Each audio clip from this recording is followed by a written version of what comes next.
1 week of high school football in the books. That can only mean one thing. It's week 2 of the Sports Huddle. Joining me, Jeff Birchfield, Andrew Smith, I'm J.D. Vaughn, here to cover all the high school action here in Northeast Tennessee, and Southwest Virginia joins the chat this week. We'll get right to the action here in a minute, but first, let's hear a word from our loyal sponsor, Lazy J Farms, old-fashioned butcher shop. Lazy J Farms has been raising the finest cattle and all-natural pork for 3 generations on the family farm in Fall Branch. Their blonde Aquitaine herd offers a leaner, healthier, and more tasteful beef. And the butcher shop is local, farm to table, and 100% authentic. This is the way your grandfather shot for me, with steaks cut to order, quality assured, and ready to ship to your door. Open Thursday through Saturday on Bloomingdale Road in Kingsport. Come see us. Well, our game of the week last week certainly lived up to the hype. Science Hill, a 27-20 winner over Elizabethton. Jeff Birchfield, you were there.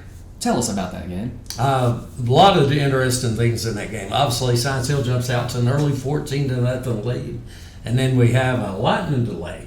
Delayed the game over an hour.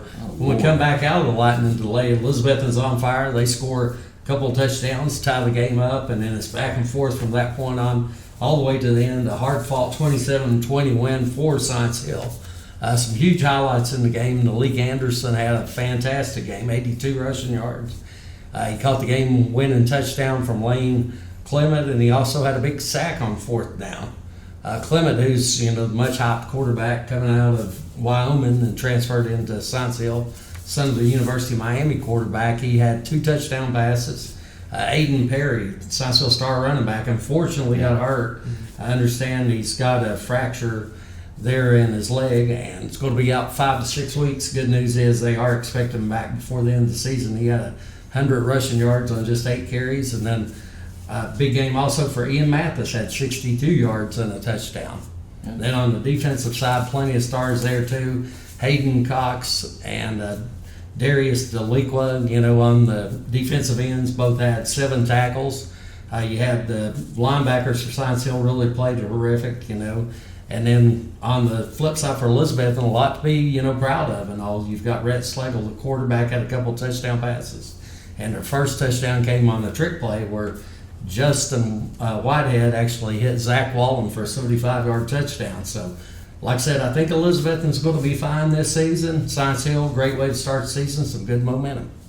Obviously, Perry, the news there, the way you were talking Friday night or Saturday morning, I guess, it almost sounded like he was going to be out for the season. So that's excellent news that Aiden Perry will be back at the very least for the playoffs. That 3-headed monster in the backfield just is that what we're used to seeing from Stacey Carter teams? Because I'm used to, when I think Stacey Carter teams, I think pass. Well, you think pass. He's had some great quarterbacks. That's funny you mentioned that. Stacey and I had a conversation earlier today where, he's had a lot of great quarterbacks over the years, including Kurt Phillips, obviously very top of the list, who went on played at the University of Wisconsin back when Stacey was the head coach at Sullivan South. But Stacey's teams run the ball a whole lot, and like I said, a great ground game. They've got a young offensive line, but those guys really come through.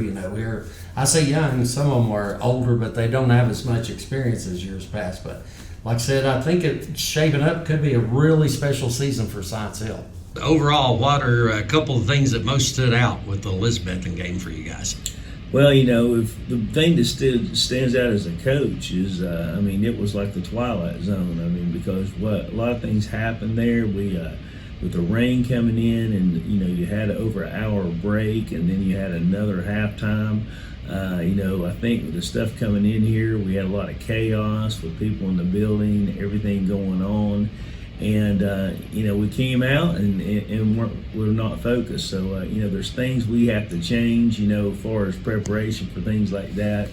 And didn't adapt too well to the situation. Anytime you got a crowd like we had and people everywhere, and you're trying to keep people safe, it ends up being a bunch of chaos. TV game, obviously a lot of delays, Jeff. Well, there was a lot of delays in Knox County too. My goodness, a game that was supposed to start at 7 didn't start till 8, got delayed by lightning again, and then there was a 20-minute delay for an injury for a member of Knox Central's sideline crew.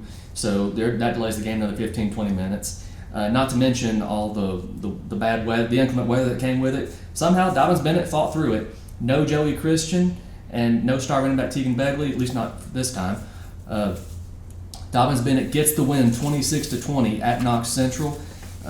Levi Chappell, very impressive debut, 232 yards passing, 13 of 21, no interceptions, and you felt like he managed the game really well. 232 yards, a touchdown, of course, to Tyree Thomas just before the half, and he later runs for a touchdown.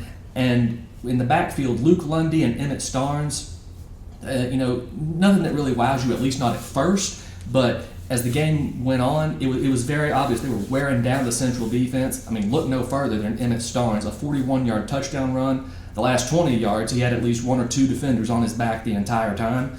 So he gets in the end zone. Dobbins Bennett gets the win 26-20. So if there was one concern, it was Caden Long.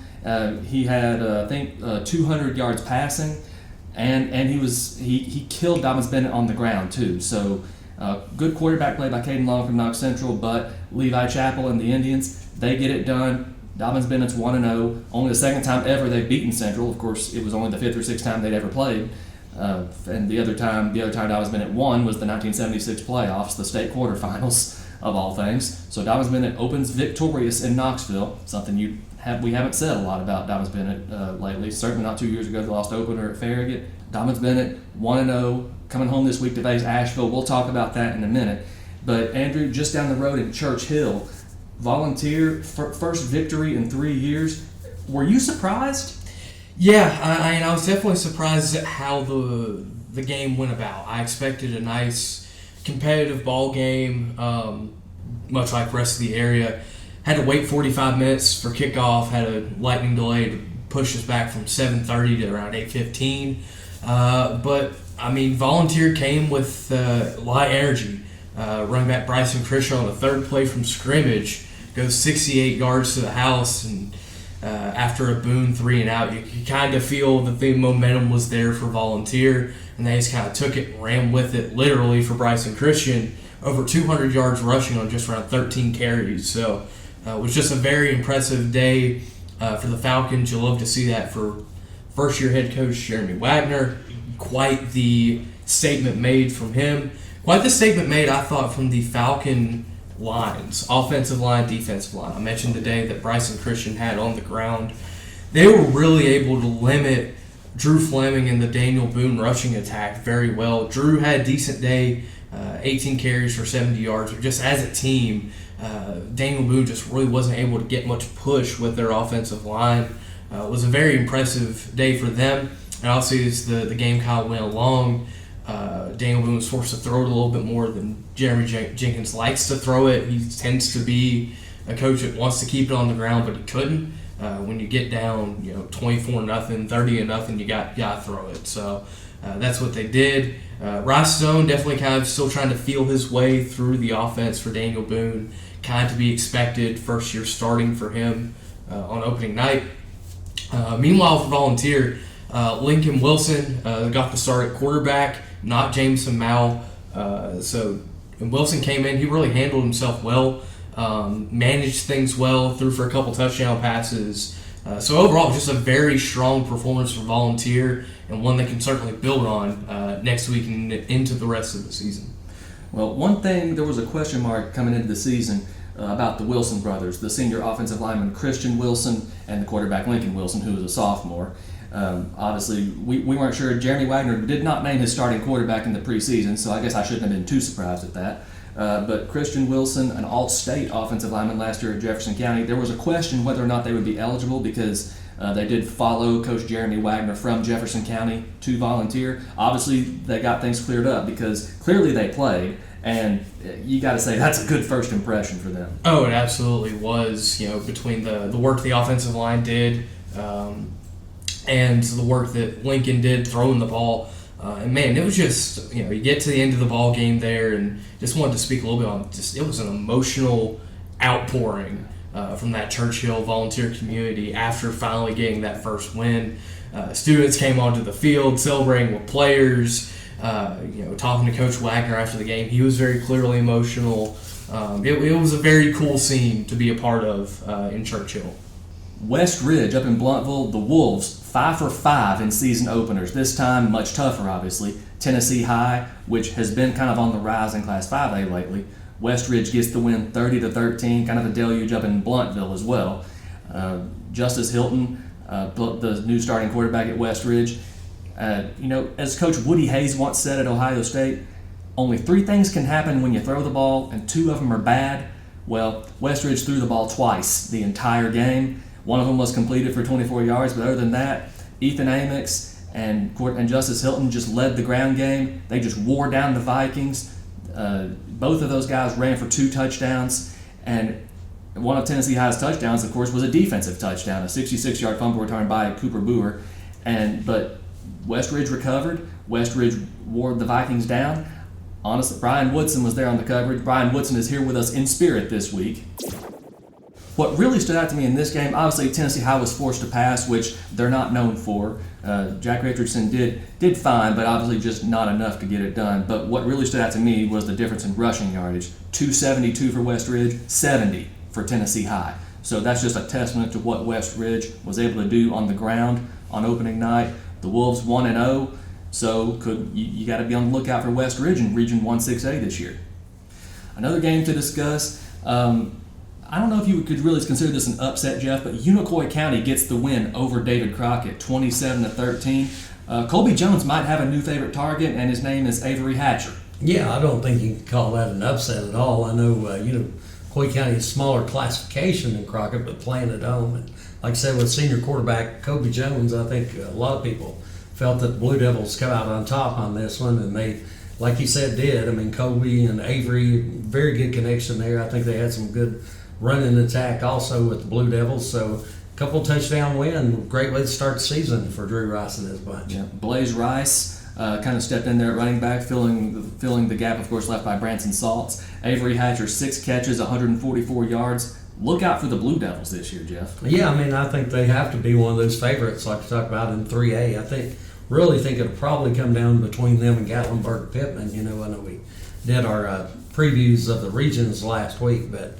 I think Unicoi County is definitely a championship contender again. Cherokee, a big win for the Chiefs, 1-0 for the second straight year. Cherokee wins 34-13 at Pigeon Forge.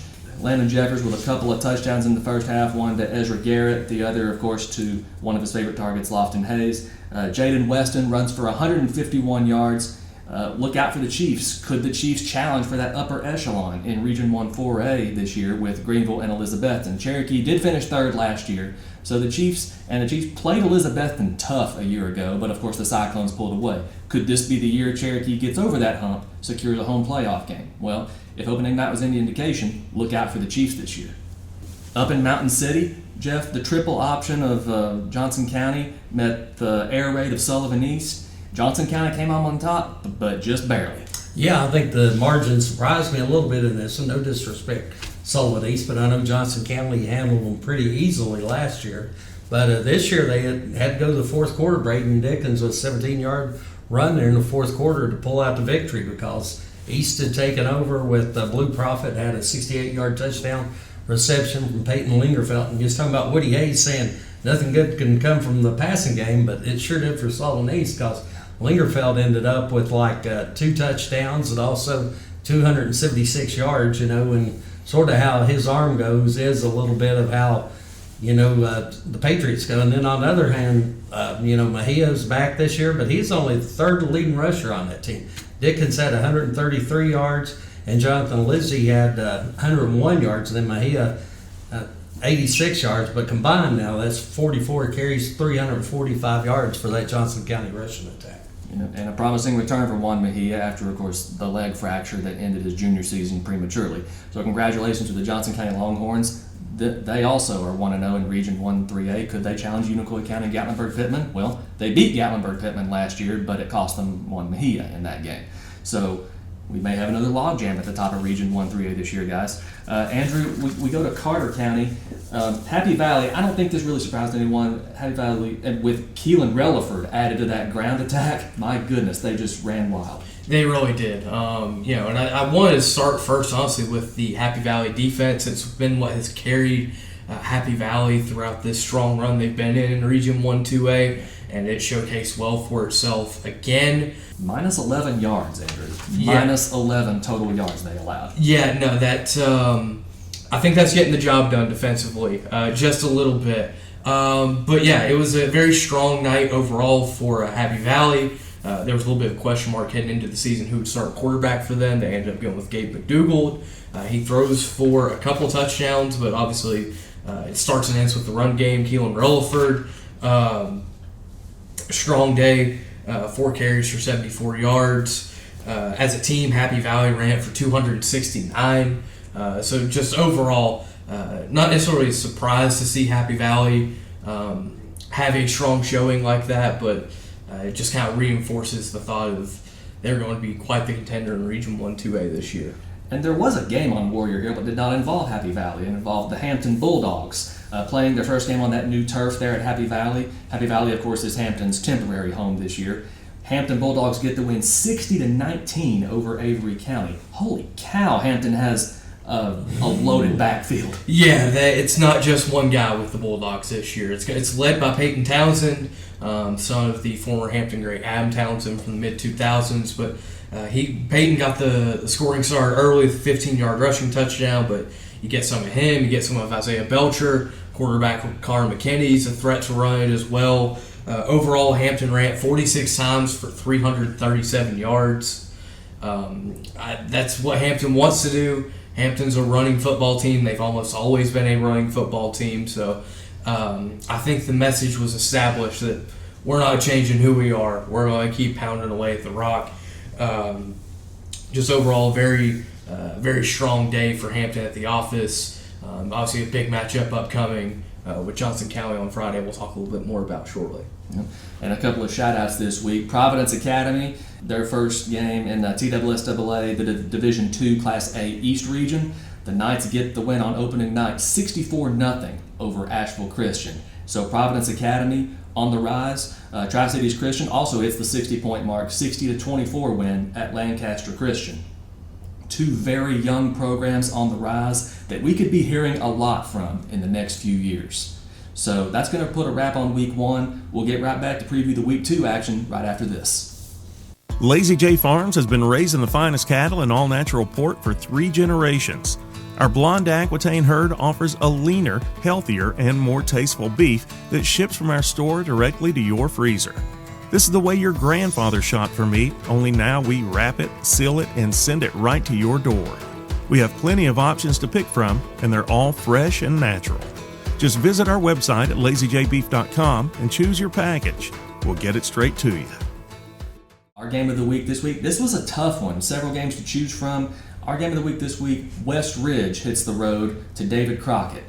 West Ridge 1-0, of course, for the 5th straight year. David Crockett 0-1 after that tough loss at Unicoi County. Jeff, so just how big is this for David Crockett's? Well, Crockett definitely would like to have a win right here because their first 5 weeks of the season, just a brutal schedule. But, I mean, that's a tough West Ridge team coming in. You're talking about Justice Hilton and Ethan Amix. They don't throw the ball a lot, so I think they're a little bit one-dimensional. But then that might be a little advantage that Crockett actually has in this game because A.J. Wynn's a really good quarterback, and then you've got Zeke Sloan out there, really good athlete. So possibly, Crockett can, get a little bit going through the air attack this weekend. Yeah, Sam Casey, of course, led the Pioneer ground game this week. Just a huge week for both teams. One, can West Ridge keep its momentum going? And two, can Crockett find its identity? Because, like Jeff said, just a brutal schedule for the Pioneers. So a huge week in Jonesboro for both teams. Andrew, a big week in Bristol this week. Tennessee High hosting Elizabethton, a battle of teams that just need some momentum right now before they get into conference play. What can we expect from this game? Yeah, I think we can expect two teams with very high expectations coming into this year. Both teams wanted to compete in their respective regions. For Elizabethton, I don't think they necessarily played bad this past week against Science Hill. The Toppers just made a couple more plays than they were able to make. That's football. That just kind of happens. Obviously, if you're the Cyclones, you're still looking to lean on Rhett Slagle in the passing game. Didn't play bad last week, but I thought if he can be just a touch more efficient, it can go a long way toward the Cyclones winning this game and maybe more. For Tennessee High, it all starts on the defensive side of the ball. They struggled at times stopping that West Ridge rushing attack last week. Elizabethton, very balanced type of offense. I mentioned Britt Slagle. He can run it a little bit, but obviously their backfield being led by Jay Bird Wallen. So defensively, they're going to need to be stronger against the run specifically, and just overall just play a little bit cleaner. Hopefully, the weather looks to be much better this week than it was last week, so you don't expect that to factor into the turnover battle quite as much. But overall, that's just kind of where your mind is at if you're both teams. And this first meeting between these two teams since 2018. Elizabethton got a 35-21 win back then, but obviously a lot has changed around both programs since their last meeting. Speaking of rivalries renewed, Dobbins Bennett and Asheville might be building a rivalry. This is the third straight year they've met after they hadn't met previously since World War II. Asheville, of course, coming to J. Fred Johnson Stadium for Dobbins Bennett's home opener. Both teams 1-0, Asheville having defeated East Rutherford 40-36 in a thriller last week. Talking to Joey Christian about this one, they don't have quarterback Meek Slidell anymore. He transferred out. But they do have a sophomore quarterback, Tay Williams, who can be just as deadly. And they have a five-headed monster in the backfield because 5 different running backs carried the ball last week. They just ran wild in that win against East Rutherford. And Joey Christian emphasized that this game cannot be a track meet if Dobbins Bennett wants to start 2-0. What did you like about what you saw? Effort, man. I thought our kids played extremely hard. Extremely hard. They really did. I was so proud of our guys on that end. If we play with effort like that, man, that's something for the people of Kingsport to be proud of, and obviously that should relate to a lot of wins this year. Jackson Sensabaugh on the blocked field goal was about just sell your body out. I went over that Sunday in film work, just telling the kids, are you willing to do this for Dobbins Bennett football? Are you willing to put your body in this position right here for Dobbins Bennett football? Jackson Sensabaugh was. I thought our quarterback played well for his first time. There's some things we got to work on. Absolutely. I thought, Luke Lundy came down with cramps and some things like that, but he ran it hard. Emmett Starnes, what a night. It was kind of like Emmett's coming out party. Emmett's going to be a very good running back. Emmett's got to play linebacker for us too, so we got to pick and choose on all that as to when we put him in there. And how we can use him and things like that. But Kedrick Harris, a sophomore, making his first start, 4 tackles, a tackle for a loss, just played great in space, did the things that we certainly need to do. So, I think this quarterback, Tay Williams, is he maybe isn't as tall as Meek Slidell, but man, he can spin it just as good, and he's just as elusive. He's just as good with his feet. You look last week against East Rutherford, the death knell in the game. The final touchdown that they scored was a little back to pass, and protection breaks down, and he makes one guy miss and gets out of the pocket, and then he makes another guy miss, and then he makes another guy miss, and before long it's about a 25-30 yard touchdown that he runs just on a simple play. That's the stuff that we can't let happen to us. So Dobbins Bennett and Asheville kick off 7 o'clock at J. Fred Johnson Stadium this Friday night. Speaking of non-conference games, Science Hill has a pretty big one on the road at Morristown West, a Morristown West team that got beat pretty handily by one of the best teams around, Greenville, last week. So just how big is this game for Science Hill? Well, Stacy Carter said not to look at that game necessarily and think that this is going to be a pushover, because this is a good Morristown West team. They just sort of momentum got rolling against them, and then the game was shortened. Actually 35-0 win for Green Devils over Morristown West. But West, the Trojans, they come back with, quite a few good players from last year. They had Malachi Monroe, who was second on the team in rushing last year. You got Bobby Fair, who was their leading rusher against Greenville. He also is good to catch passes out of the backfield. And then they settled on the quarterback, Riley McClellan. He was like last year's shared time, at quarterback, and this year he's their starter on defense. They've got some really good guys. They got senior linebacker Lucas Orr, who was the leading returning tackler from last year's team, Michael Holmes. Then on the defensive line, you got Keegan Covington, and then like they're good at all 3 levels. At defensive back, you got LaDavion Rabin and Jameer Williams, who are both really good there in that defensive backfield. So there's, a lot of talent on this team, but I think Science Hill really does match up well with them. It's the first time they've met since 2020 when they were actually conference rivals in Region 1-6A. Of course, the next year Morristown West moved down to 5A. Science Hill historically owns the Trojans 14-2 overall. I'm sure Stacey Carter cares nothing about that. Andrew, I would say in Hampton, but Hampton's football stadium has been demolished. So at Happy Valley this week, the Hampton Bulldogs host Johnson County, a battle of 1-0 teams. Obviously, with Hampton being geographically one of the closest teams to Johnson County, there's the rivalry. But just how big is this game for both teams? Oh, it's massive, and you mentioned the rivalry of it. Hampton kind of can consider multiple different teams rivals. They've got Johnson County, they've got Happy Valley, they've got Cloudland. For Johnson County, their biggest rival's on the bottom part of the lake, of Watauga Lake, down there at Hampton. This is no love lost at all there.